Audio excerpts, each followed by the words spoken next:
and welcome to my channel. In this video, I'm going to share with you my tactics, my approaches that I used to serve a project which was heading towards early stoppage, if you want to call it, or early exit, because it was not progressing as expected, and therefore the client started thinking that the project was not going to achieve its goals and objectives. So let's get started. Hello and welcome to my channel. My name is Oscar Mbira. I'm a certified program and project manager. In this video, I'll be sharing with you how I managed to serve a project which was heading for stoppage and which was also heading for early exit. So let's dive in. So I'll take you through a number of series or episodes because I'm going to have this as a series of videos. I realized if I try to put it in one video, it was going to be very long. So I've decided to categorize it, to put it into small parts so that it will make sense to follow. So I advise you that you go through all the series. You also check my channels for the other videos or episodes that is related or that is linked to what I'm sharing with you in this video. So let's move on. The other day, I was working for one of my clients in the Middle East. I was working on one of the projects, and it was also a banking project. By banking, what I mean is they were changing their old system to a new system. So my client called me. That was in July 2023. And then my client was saying, Oscar, we have a big problem. We need your help. So I said to my client, anytime, how can I help you? Then they said, we have a project in Africa, actually East Africa, which has been running for 2 years, but still they are not concluding the project. Right now, the client is unhappy, they are frustrated, they are angry with us. So can you please go and help, put some sanity there? I said, no problem. Since the other project, there was also another program manager. I handed over whatever I was doing because I've just been there for a short period of time. I was just trying to assist after finishing another project somewhere. So I agreed to my clients. We agreed on the contracts. We agreed on the modalities on how to work. And then the client introduced me to the client. My client introduced me to their client, which is the bank. So in a nutshell, I'll take you through quickly how banks normally change their system and the process of selecting the vendor or even the implementation partner. So normally you find that when banks, they are running a certain system, software system, for the core banking functionality, not for the channels, and they want to change that system, what they normally do is they create a document called RFP, which is abbreviated, but it means request for proposal. So what it means is they have requirements they want to be satisfied. So they put out all those requirements to potential bidders, to potential vendors, explaining clearly what they expect the system to be doing. It's normally a long list. Let me show you a part of it. I hope you've enjoyed this video. If you're new to the channel, don't forget to click the like button, subscribe button, and the notification button so that you're the first person to be notified each time a new video is uploaded on this channel. It will also help the channel to grow. It can also help the channel to produce more videos like this one. As you can see from this document, there is a column for the bank's requirements. Then there's also a column that is expected to be a response from the vendor or the implementation partner. And then there's also another column, as you can see to the right, which is for comments from the vendor. So they issue out that RFP.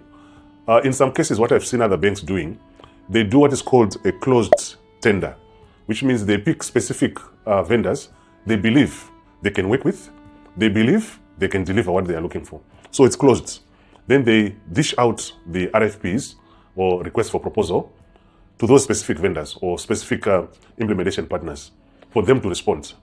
Normally they have a list of them targeted, and then they also request that when the partners or the vendors are responding to the bank, they should also give them their expected expenses. It could be travel expenses, it could be per diems, and even the consultant's expenses, which is the amount that is paid by the bank for the knowledge from the vendor. So the vendor will pick up the RFP internally, they go through, they respond, where it's applicable, they say their system can do it or their system cannot do it. But they can even put comments to say, we can customize it for you, specifically based on the requirements.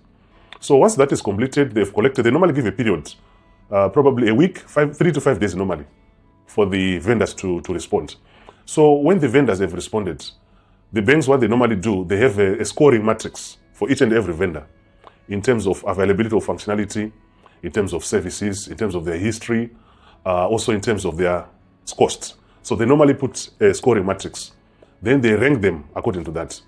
So there's a committee normally that will sit and create that scoring matrix. So once the scoring matrix is done objectively, they will pick the vendor who is number one. Remember I said these are all targeted. So they pick the vendor who is number one, okay? Then they award the contract. So once the contract is awarded to the vendor will quickly move on to create what is called a statement of work.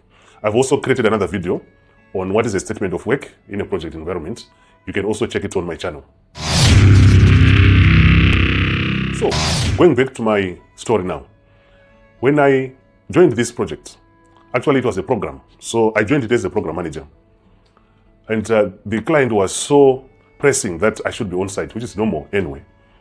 So I traveled to East Africa for that project. When I reached there, I'm telling you, I was shocked. The environment was so hostile, very hostile. I could understand. The client was so hostile because they've tried to run a project for 2 years. It was not successful. So therefore, it was very frustrating to them. So the first thing I had to understand was the status. What is the current status of the program? I was lucky. I met one of the few members from the bank side. They explained to me the biggest challenges. I was noting them down. I'm going to share with you in a short while. So, one thing I had to do, and that's my advice to you, whether you're a project manager, program manager, or you're even a project member, I requested for those documents that I've mentioned earlier. I said, can I have the RFP, request for proposal? The scoring matrix normally is internal document, so you will not get it. I didn't even request for it. It's not necessary anyway. So I requested for RFP. I requested for statement of work.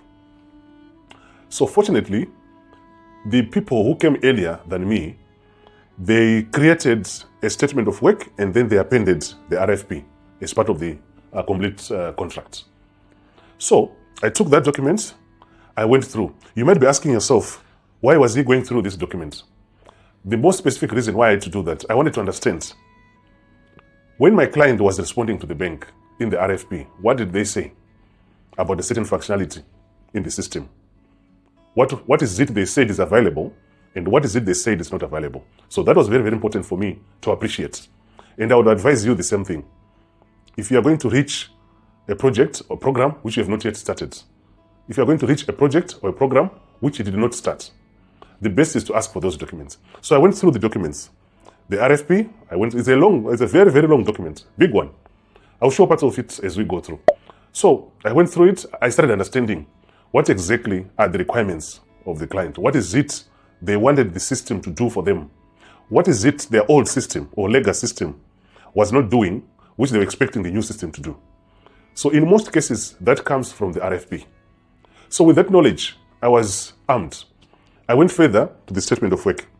A statement of work is just it's a contract document that specifies exactly what needs to be done, exactly how things are going to be done in that particular program or project. So I went through the statement of work specifically to understand the roles and responsibilities in the statement of work. So I went through the statement of work, understood the roles and responsibility, and also there's something called the RACI Matrix, which specifies the roles, accountability, and also consultation as well as informed in terms of roles and responsibility. Then I went through the modules. What modules were purchased by the client or the bank in order for them to satisfy the RFP or their requirements. So I went through the modules, understood all of them. I also saw that there was a portion in the SOW or statement of work where the project plan was defined in terms of period. Actually, this project or program was expected to run, actually it's a program. It was expected to run for about 18 months. So when I went through the statement of work and I realized the project has been running for almost 2 years, yet it was expected to run for about 18 months. I put some question marks on that. That was a good signal. So after going through the statement of work, understanding what was agreed to be implemented, what modules were bought by the bank, that was good information for me to start. But I was shocked for the next stage when I requested for basic information. So one of the basic information that I was asking for is the risk strategy document. You know, every program or project, you must have a risk strategy document. In a general concept, we are saying a risk management process, risk management strategy. If you want to understand more about risk management in a project, I've done a video on risk management. You can also check it on my channel, and you can appreciate how risks are managed in a project environment or program environment. So I requested for risk strategy document. I could not get it. I also requested for communication strategy document. You see, from my experience as a program manager and also as a project manager, communication is what I consider to be one of the best or the most important document and the most important skill that every program and project manager must have. You might differ with me on that, it's okay. But from my own experience and assessment, if you're not able to communicate, either as a project manager or program manager, or even team leader, or even team member, it's not going to be very easy in project management. Okay. So I requested for quality management document or strategy document. I could not get it. I even requested for configuration. Configuration document is how are you going to manage changes throughout the project. I also could not get it. That was very strange to me. Then I tried to understand from my client, how many more program managers passed through? How many more project managers passed through? I was told 3 of them. So I was wondering, how come all these guys, they could not even prepare these documents?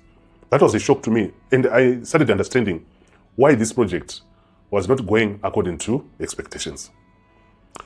So after failing to get the basic documentation for initiation, if you want to understand how projects are initiated, I've also done a video on project initiation.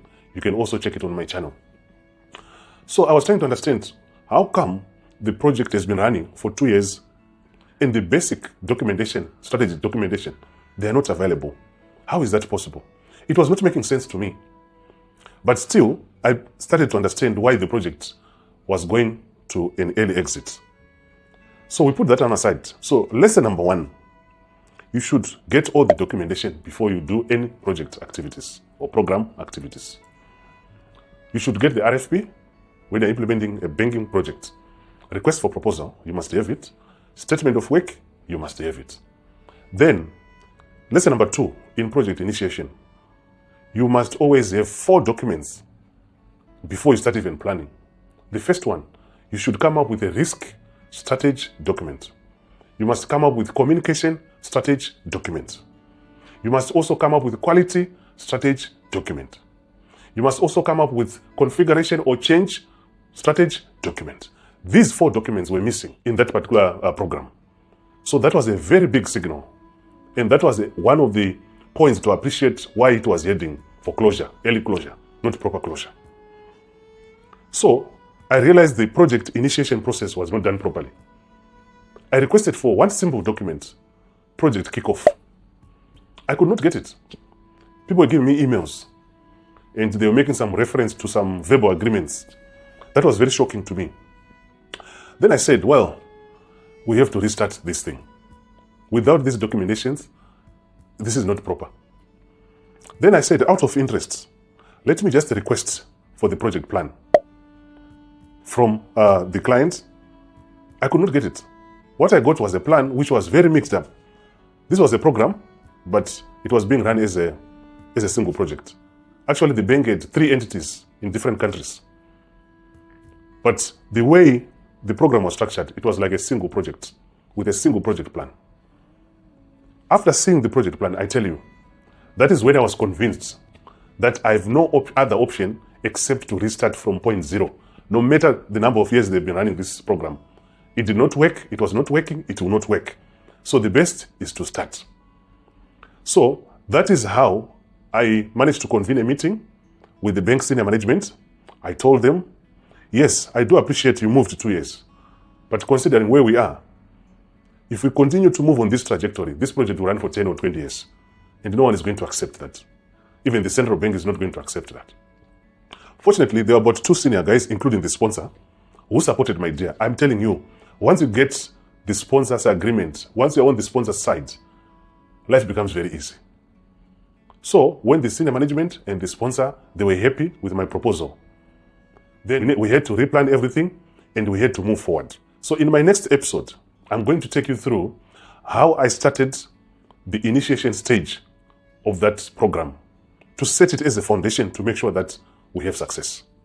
If you want me to create more videos based on what we have discussed in this video, or there's a certain concept which is not clear to you, you can reach out to me or you can let me know in the comment section below.